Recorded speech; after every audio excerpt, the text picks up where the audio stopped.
Hello again. It's time for another Positive Vibes episode, and that's PAW in positive, to celebrate our four-legged friends and family.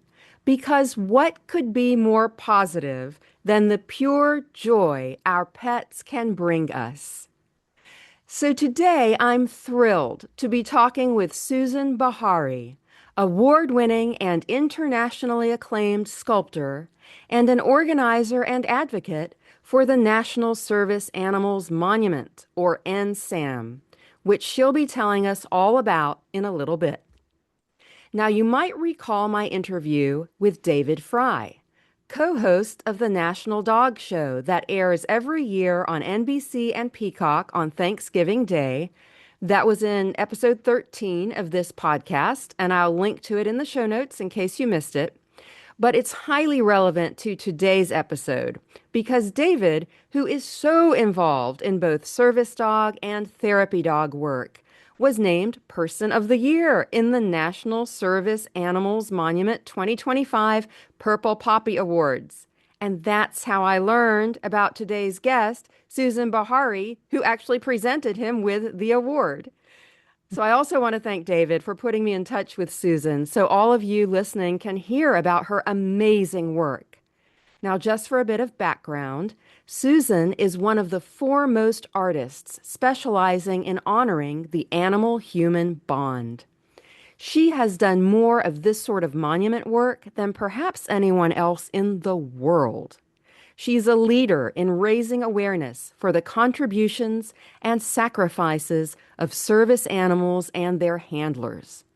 In 1994, Susan created our country's first official and iconic war dog memorial, known as Always Faithful, unveiled at the Pentagon and installed at the Marine Corps War Dog Cemetery at the U.S. Naval Base in Guam. Her international monuments include the War Animal Memorial, the first monument in the world to honor the 9 million animals that died in the Western Front in World War I, the Australian War Animals Memorial, and the New Zealand War Animal Memorial.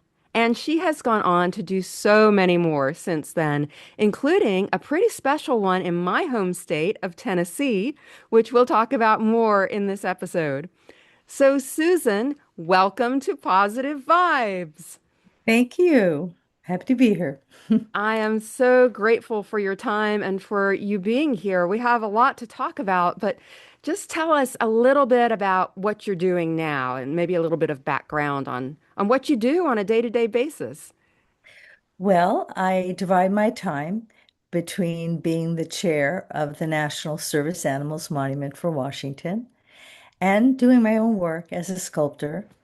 I do have a very major and exciting project that I'm working on right now, but I'm not allowed to talk about it yet. Oh my, that So sounds exciting. maybe we can talk about it next year. Oh, I'd love that. I'd love that. I'm going to bookmark Yeah, that. okay. We will. We will. Absolutely. Yeah, I know everyone would like to hear about that. So, but Yeah. you are a sculptor, and that is your work. Yes, absolutely. That's what I do. How Been did doing it. you how did you get into sculpting?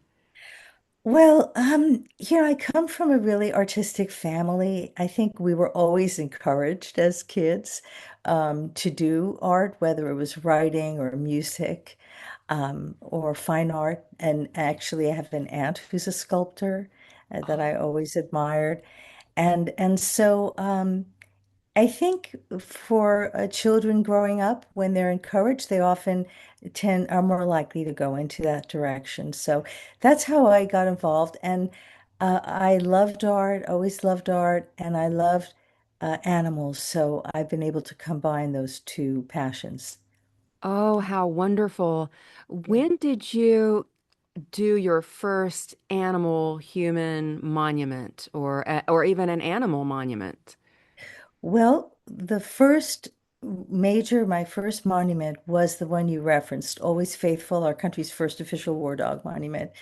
It was unveiled at the Pentagon and it was dedicated at the U.S. Naval Base on Guam. with other Oh, castings now of it around the United States in very special places. for anyone who hasn't seen it or seen a picture of it, could you describe it for us? Always faithful, yes.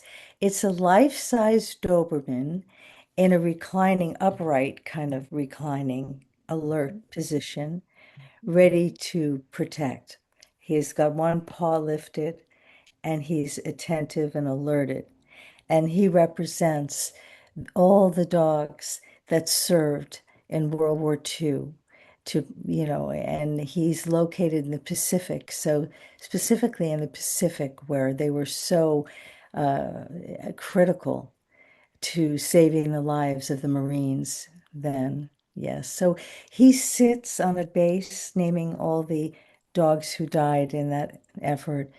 And it's right at the naval base, surrounded by the markers with the names of all the dogs that passed. Oh, that's Yeah, amazing. That's yeah, amazing. It just gives me chills to think about it. yeah. It's a very Wow. special place. Wow.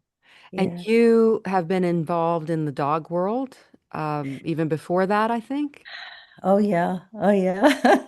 Ever since I was like 16, I started showing dogs, and I showed Afghan hounds, and that's how I met David Fry actually originally. It's a Wait, small wait, so world. wait, you were showing Afghan hounds when you were 16? Yeah, yeah. Yeah, That's 16. you. Yeah.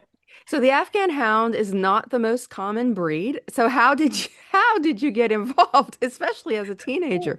Well, because interesting, my mom, uh, she had a real passion for animals as well. We shared it. We used to go to the dog shows together, Yeah. and she was the best. And so it was wonderful to share it, great memories. But yeah, I mean, she's the one that said, Susan, have you seen the Afghan hound? I said, no. She goes, well, I just saw one the other day and we've got to look into this. They're spectacular. Wow. And so that's how it evolved. Yeah. Oh, wow. And so how long did you show Afghan hounds? Well, I did it for 20, let me see. Well, no, 15 years. Let me see. From about 10, 50, 15 years, I I I showed and I bred some many Mhm. champions, and I did some judging in the specialty shows and trained the dogs, took care of them. But they were my pets. I love them. I had two beautiful champions, a male and a female. That Wow. one was a record-breaking Afghan hound female champion, and Oh. the other was a top winning and beautiful. They were related as well. So Mhm. it was quite, that was really I think the spark that lit inside me that made me want to continue with that, having felt the bond myself. And here I am, you know, working on the National Service Animals Monument, which is to the human animal bond in the larger sense of the word. So I think that was the seed, that was the original seed that got planted. That's amazing. They are gorgeous dogs. So have you ever done a monument with an Afghan hound in it? No, but I've done a very unusual acrylic sculpture that Mhm. was very appreciated, uh, called Affinity. It's on my website, to the Oh, Afghan. And I also did a couple of greats that were in bronze. I had created a couple of bronzes of famous champion Afghans, oh, wow. tabletop. Yeah. So I will link to your website, but for those who are listening, could you just tell us your website address if they want to look that up? Yes, yeah, BahariStudios.com. B as in boy, Ahary, like yes, studios with an S at the end.com. Wonderful. Yeah. Wonderful. And so you mentioned some different materials that you work with there. What is the range of material that you work with as a sculptor? Well, I usually work in bronze, but almost as frequently these days I work in bronze only. But in the past 25 years, I've also done quite a few acrylic sculptures, fine art acrylics. And so I enjoy that. That's very unusual. There's a play of light with it. And then, but for monuments, you need a lasting material that can be outdoors for centuries. I mean, and that would be bronze. I've also done some stainless steel work, very representational, mostly representational art. Mhm. to capture the essence, physical and otherwise, of the subject, whether it's human or animal. Yeah, And yeah. how would you describe your process or look, I'm going to backtrack that because I actually hate it as a writer when people ask me about my process. So if you don't want to talk about that, you don't have to because it's so hard to describe, it's so personal. But I'm wondering, if there are schools of art or schools of sculpting that you've studied or that you draw inspiration from or that influence your artwork at this point. Well, I always appreciated the greats, Rodin, and Mhm. but I would say that the process, I don't mind saying, I think you have to sort of fall in love with the subject, and then I try to do all the possible research I can to become knowledgeable and try to create an accurate, but hopefully a lifelike and a feeling of life inside the monument if I can. And that's the goal, and it's ultimately uh, to hope that it brings a positive kind of energy and has a positive effect on others in the future. Yeah. Yeah. And what is there something that you enjoy particularly about the unveiling when it's finally time to unveil your monument? Oh, that's always the best. I mean, you've worked so hard every step of the way, and it takes so long. And then you're excited and you're anticipating and hoping that it'll be well received.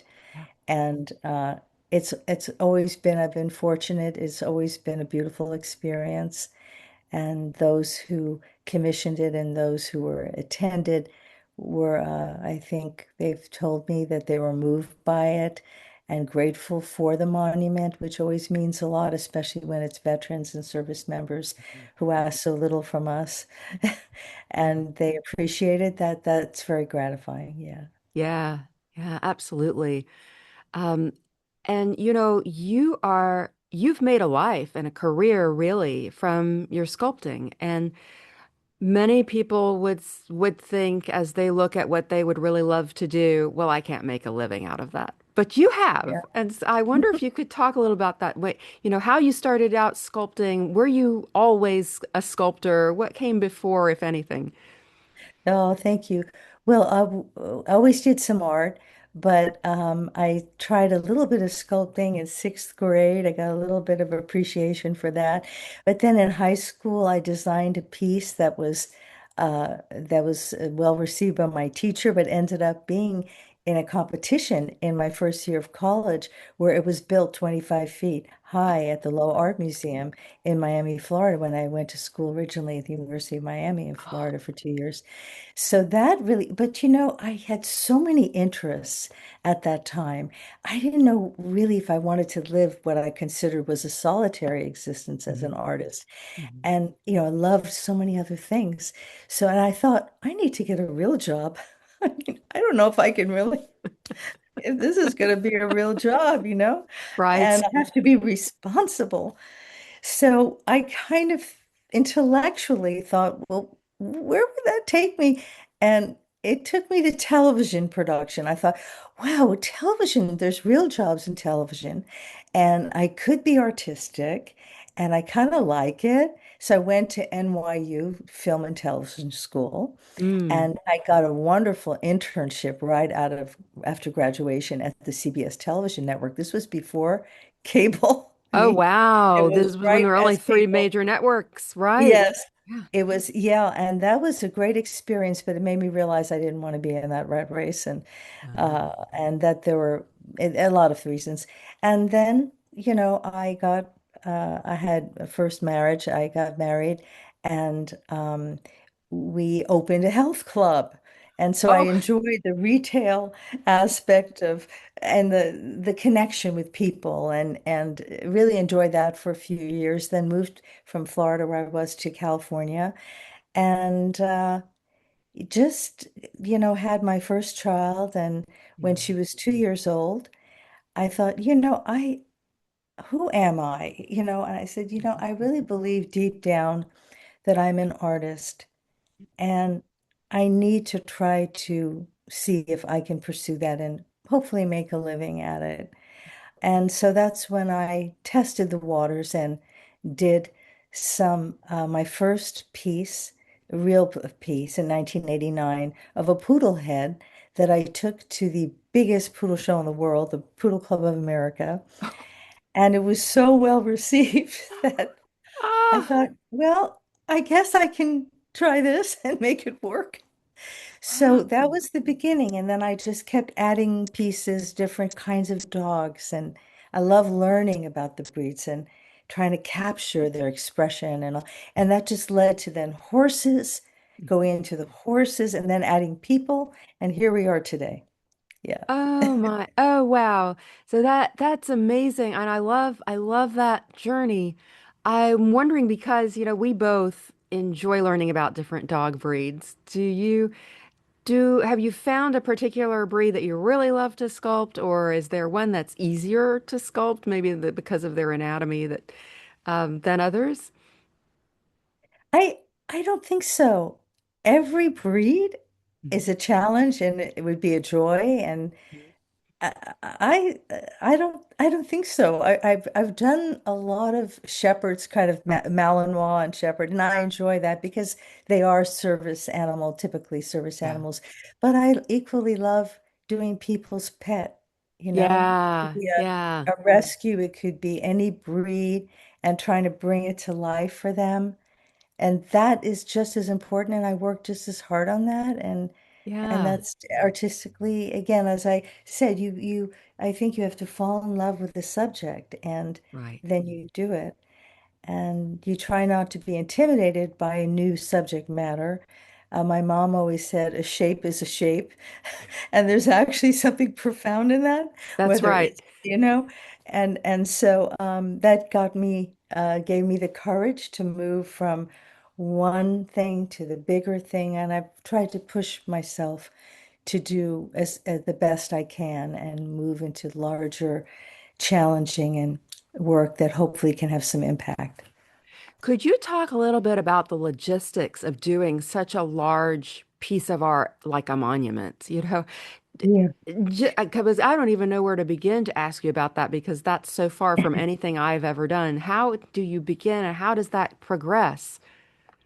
Well, you have to first know what you're going. It depends. Like for the National Service Animals Monument, that's a whole thing that takes many years. Hmm. But for something like a commission that I would get, for example, I'll mention the monument I have at the Women's Memorial, the Military Women's Memorial at the Gateway to Arlington National Cemetery. It's called The Pledge. It's a life-size bronze of a female soldier and her dog, face to face, paw to hand, eye to eye, ready to go into battle. And it's their last moment together before they go.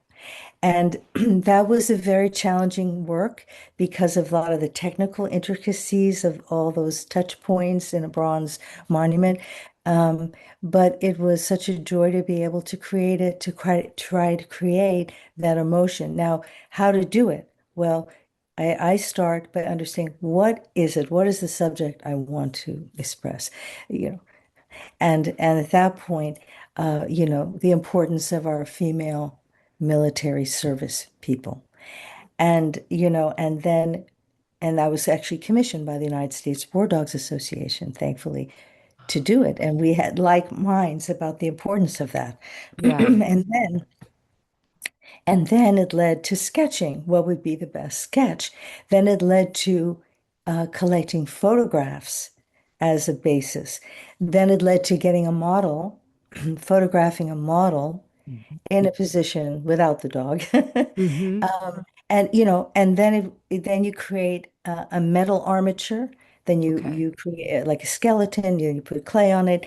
Molds are made, and it goes through a five-step casting process at the foundry, which takes many people, a lot of effort until it's done. And then you have to arrange for the base and the shipping and the installation and all of that. That's what I was wondering. Okay, because there's no way that you can sculpt.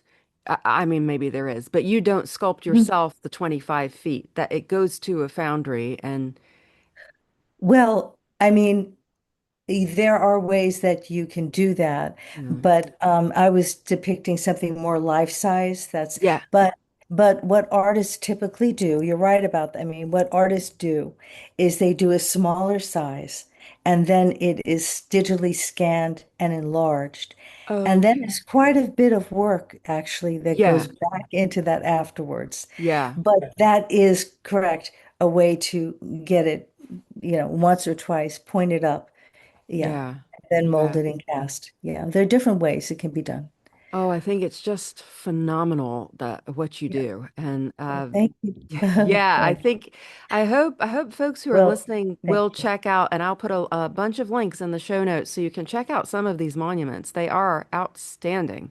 Yeah, well, And let me say something. I think you're amazing. You're a cardiologist. I couldn't do that. well, Which thank you. really brings us to the point that we all have our strengths. Right. And thank goodness we all have different strengths. So, Oh, exactly. It takes a lot of people to make a world, and we need all of them. So that's yeah, right. totally. Totally. Right. Right. So Uh, let's talk about the National Service Animals Monument. And, we've alluded to that a few times. Uh, just tell us what that is. Let's start with that. okay. Well, I'll tell you what it is. And I'll just back up just to introduce it to say that after creating so many monuments here and abroad, I realized that we were missing a monument like this in our nation's capital to honor the service and sacrifice of all the kinds of service animals and handlers in all the ways they provide for us and safety, security, and independence. When I realized that, and there was an aha moment after my monument in France, where I saw all the different animals that were there, the donkeys, the carrier pigeons, I was so inspired, and that was a turning point. And so then I began in 2018 with that idea, but it involved getting nonprofit status, um, and then getting the board together and going about creating our country's a national monument in the nation's capital to honor the deeds and sacrifices. This is quite an undertaking Yeah. that requires many, many steps, but we had a tremendous milestone in where we received authorization from Congress in December of 2022 that we are authorized to build this monument on federal land in Washington, D.C., and they gave us the land. Now we are in the site selection process, and we have second legislation in place that's required if you want to be actually on the National Mall. And we would like to be there by the Park Police Horse Stables because we believe we are telling a story, a part of a story that hasn't been told in all those war memorials uh, that needs to be told because it was an indispensable partnership that was part of the American story. So that's what we're working on now is trying to get that legislation passed, trying to get the best site for this monument, and then we'll go into the next stage, which is the Arts Commission, the fine part, the Commission of Fine Arts, along with the National Capital Planning Commission, will work with us to create the best possible design, to approve the best possible design. And then after we've raised $30 million in what could be as little as the next 3.5 years, Mm. Wow. yeah, then we can break ground, and a little extra for maintenance to the Park Service, then we can break ground and build it. Right. Right. So it'll take a few years, few It will years. take, yeah. No, go Excuse ahead. me, I will have a sip of water. It's important. I'm always telling everyone to stay hydrated. So that's that's what we Thank you. do. Yes. So, what is the story that you envision telling through the monument? Well, there are so many stories. I Yeah. mean, everything from George Washington's horses, Nelson and Blueskin, Oh, all, wow. all the all the war animals in all our wars, Yeah. Yeah. revolutionaries. mules, donkeys, horses, the carrier pigeons, the dogs.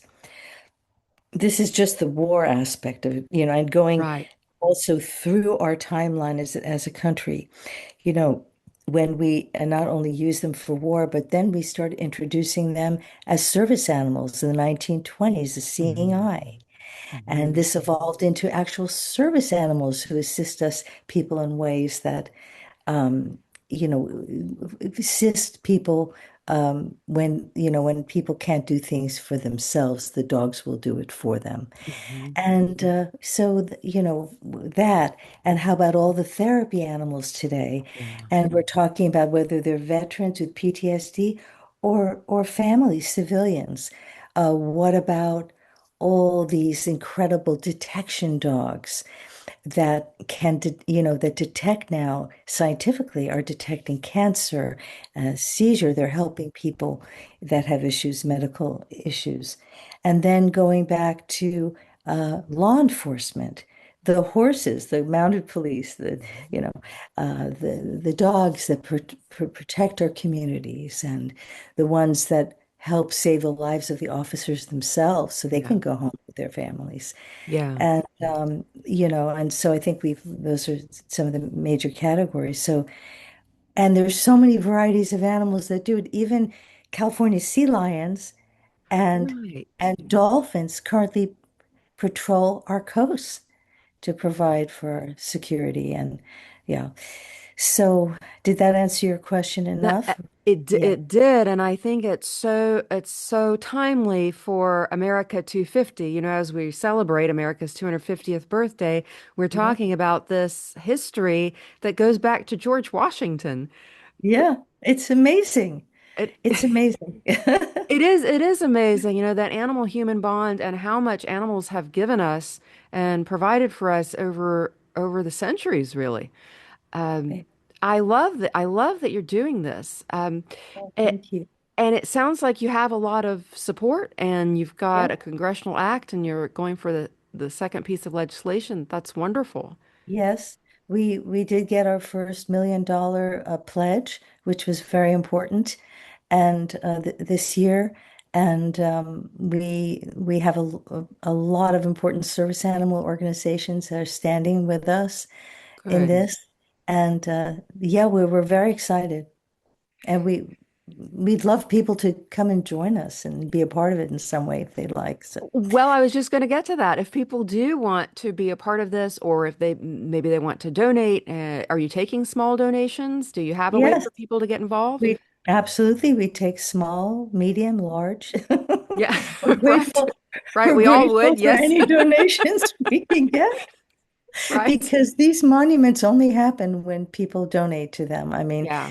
it has to happen whether it's corporations or individuals, and sometimes people can offer their time, and Yeah. maybe they have somebody they'd like to introduce us to. Yeah. Maybe um, and so, yeah, absolutely. There are a lot of ways. They can also contact their congresspeople and Hmm. support our bill on the House right now, led by Representative Kiggins.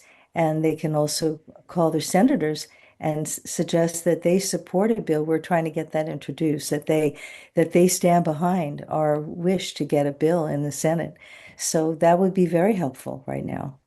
And there is a website specifically for the National Service Animals Monument. I will link to Yes, that. I think it's nationalserviceanimalsmonument.org. that's right. Yes. Okay. And does that website give a way to get involved? What it says is that you can contact Hmm. us. Just there's a email info Okay. at nsmproject.org where people can do that. We also have a newsletter where they can sign up for, and there's a phone number they can call. Yeah, Mhm. yeah.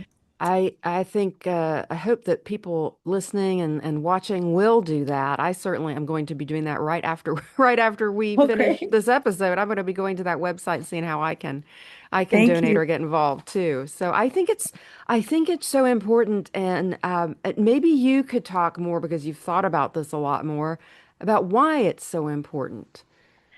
It's so important to be a grateful nation. Yeah.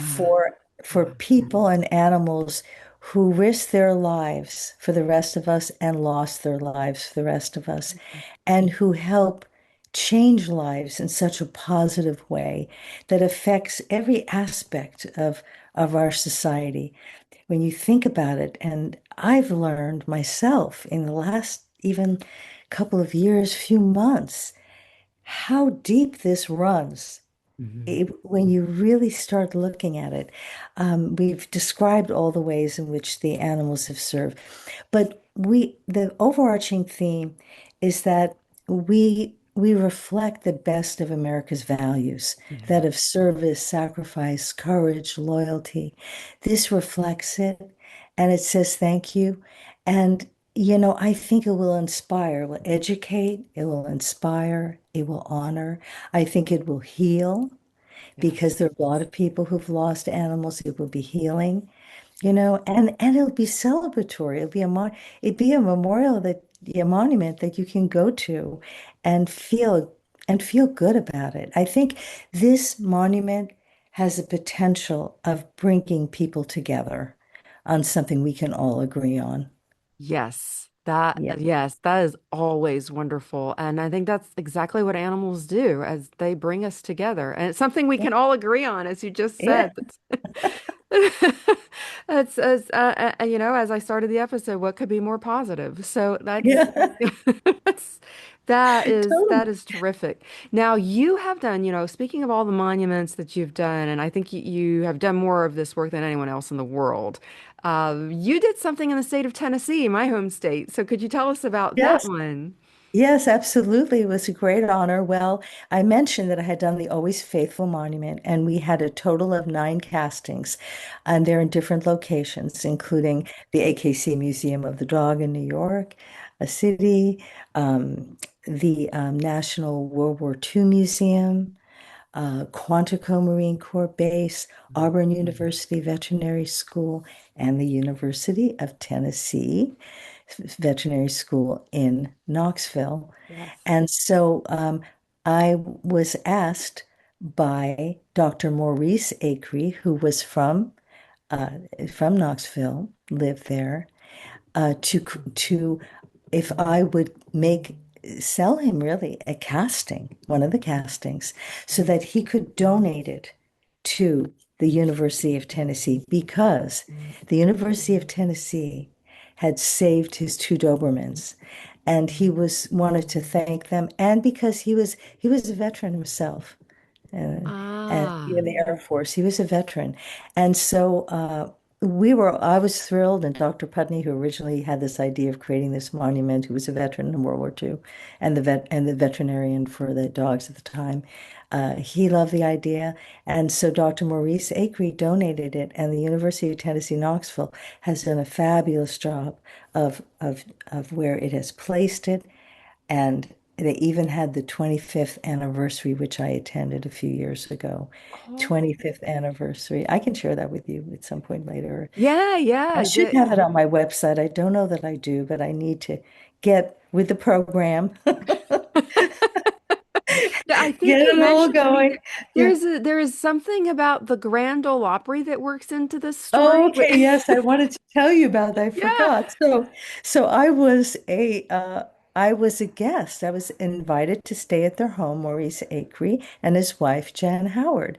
I came to find out that Jan was one of the grand dames of the Old Opry, Grand Ole Opry, and so she was going to perform that night, and she asked me if I wanted to go, and I said totally, because I also love to sing, and I mean, I Yeah. just thought I just thought that would be incredible, so I went.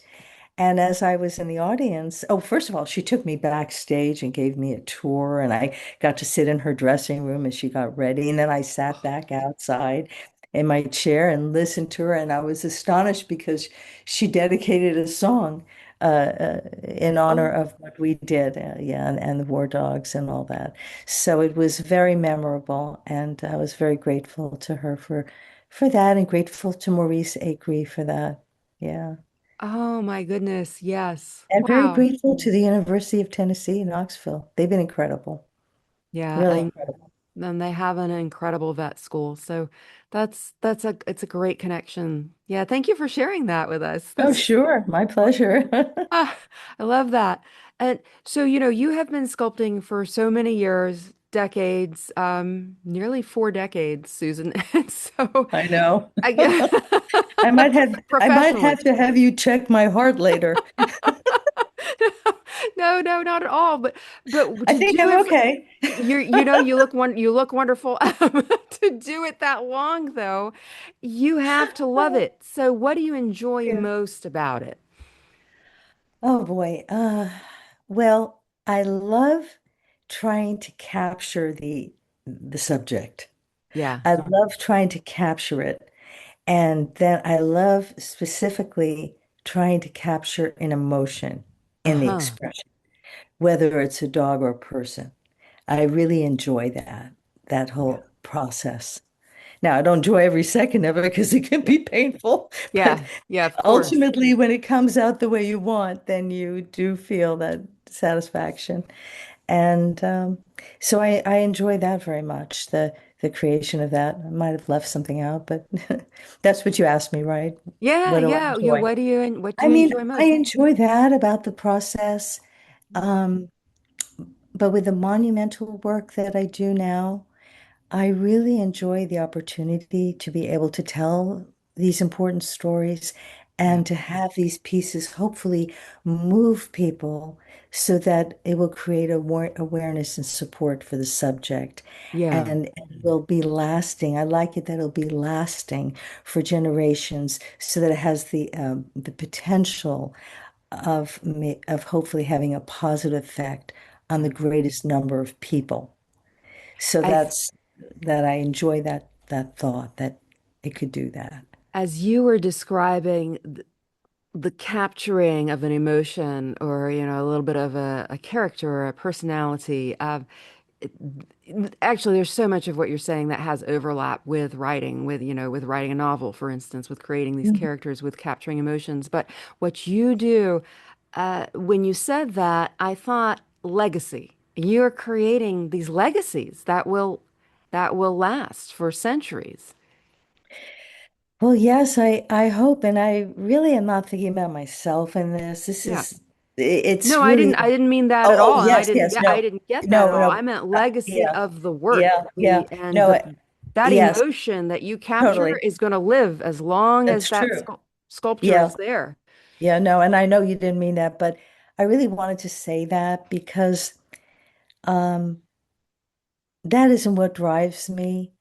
It drives me that one day, like when I'm gone, that there'll be something lasting that will have this effect. Right. And that's why this National Service Animals Monument is so important. Yeah. So many people are depending on that coming through and Yeah. happen.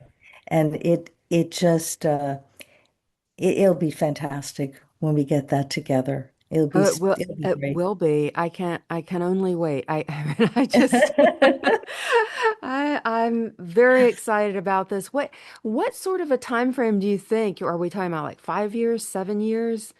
Well, I think at least five. I think we have to honestly say 5 years, and just by virtue of the speed of the agencies and moving things forward. Mhm. But we're trying to do it as fast as we possibly can. I'm sure. Yeah. Yeah. There are many things that are out of your control. So, Yeah, yeah, yeah. within whatever things we, yeah, exactly. Yeah. So, could you give us a sense of what your day to day is like? And I ask this because I know that most of my audience are not sculptors. And so how do you spend your days? What is that life? What is your life like? Well, it depends because sometimes you might have a lapse on a project and you get busy with other things. And then sometimes you're working really hard on a project and you don't get to do more of the things on the computer that you might like to do or whatever. But generally, for example, let me tell you like right now. Mhm. Yeah. So right now, I and the board and we're preparing for a testimony before the National Capital Memorial Advisory Commission Oh, okay. explaining August 11th, explaining why we believe the best place for us is on the National Mall. and what Right. we're thinking. So I've been spending a lot of my time preparing for that as the chair. Yeah. Um, Yeah, of course. However, I also mentioned that I have a major project Right. that's happening right now, Right. and I have 3 months to finish it. Oh, oh my.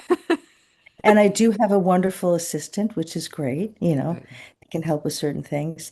So that means that today I didn't do sculpture, Right. but tomorrow I need to go into the foundry and work on the wax stage of Hmm. the casting process of that monument and switch hats and focus on that. And that's fine. I'm able to do that. So it's kind of a mix between being on the computer Yeah. and and sculpting. Yeah.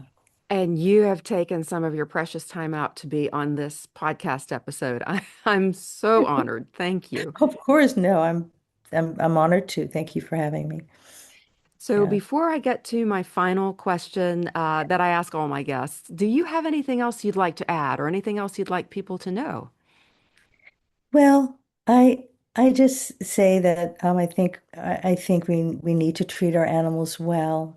We need to treat people with disabilities well and understand them. We need to say thank you and honor our veterans who are suffering with PTSD oftentimes.